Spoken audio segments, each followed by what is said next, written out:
Plus, security cameras are coming to Memorial Park, which police say will make the area safer. And I'm Joey Lin. This bill will criminalize doctors providing gender reassignment surgery or hormone therapy to anyone under the age of 18. A Rapid City man is going back on trial after his first trial last week ended with a hung jury. 37-year-old Theodore Guzman is facing 3 separate charges of first-degree rape of a child less than 13, as well as sexual contact with a child under the age of 16. The new trial is set for 8 days, starting July 14th, as Pennington County Deputy State's Attorney Laura Retzel says she plans on calling additional witnesses.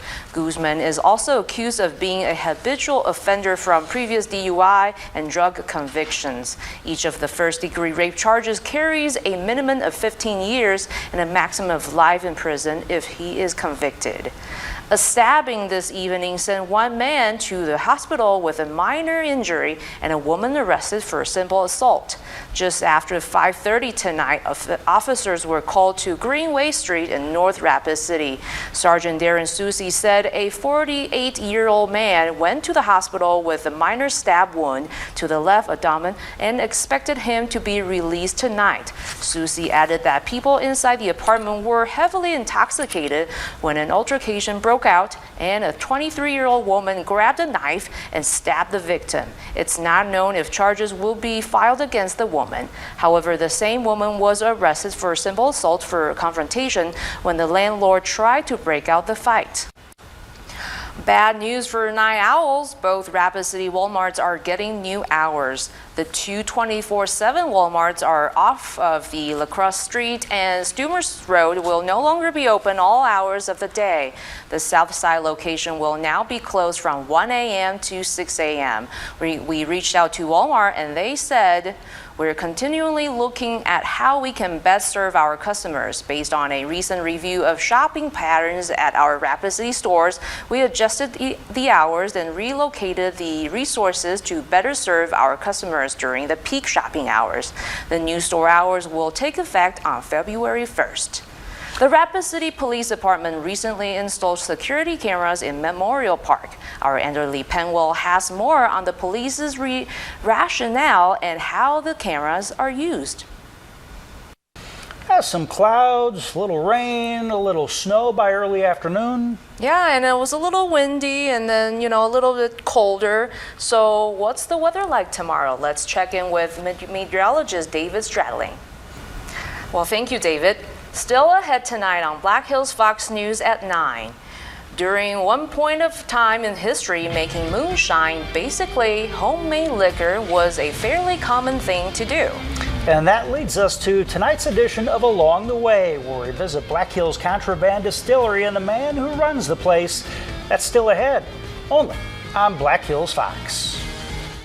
Now, this 90-year-old man, Holocaust survivor, spends his day speaking about what he saw and hopes to keep it from happening ever again. That story is in tonight's Fox Files later in the hour. After losing several donors, United Way of the Black Hills is now changing its business model. It will mean less fundraising and more attention to specific needs in the area. United Way of the Black Hills say fundraising is no longer their core value, and instead they will focus on fulfilling the community's needs. After conducting a needs assessment last year with Black Hills Knowledge Network, the nonprofit found that the mental health and early childhood education are some of the concerns in the area. Though the nonprofit will still host fundraisers, they will have more grant opportunities for businesses to apply for, specifically to fulfill the identified community needs. 100 business leaders and 50 funding agencies that work with the local United Way were informed of the new system this week. The business model change comes after losing donors in the past, partly due to technology that has affected charities. Donors are changing their expectations, and we're seeing fewer donors, and that's a national trend no matter what nonprofit you look at. Giving is so easy nowadays with technology. You don't really need that middleman role that United Ways have traditionally played. It says they will phase in the new business model over the next 3 years.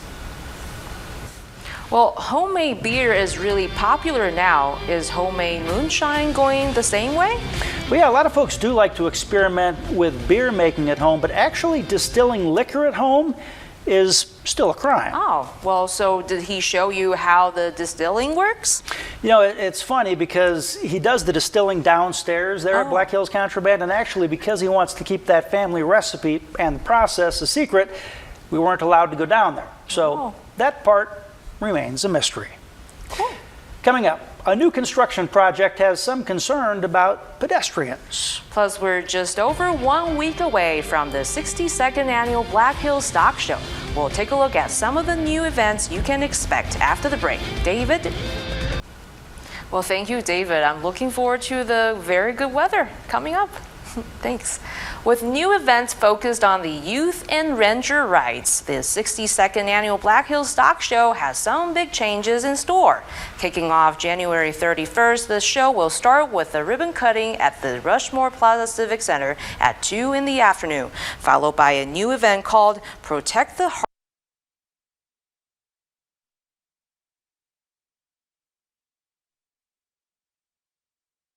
Central States Fairgrounds, the stock show has space to host the first ever youth livestock show. The general manager of the Black Hills Stock Show says including the youth brings the whole family to town. What makes this show work is it is a community event, and I've noticed that more and more each year. We get more people that are out here to participate, including this year, the addition of more youth activities and women in our Saddlebrook event. So it's an exciting time at the Black Hills Stock Show.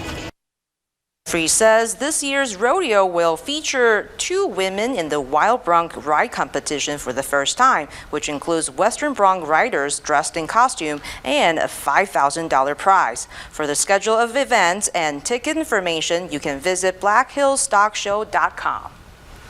And we'd like to invite you to watch our morning show, Good Morning Black Hills, airing at 7 a.m. on weekdays. Our Blake Joseph shares some of the exciting stories you can expect tomorrow.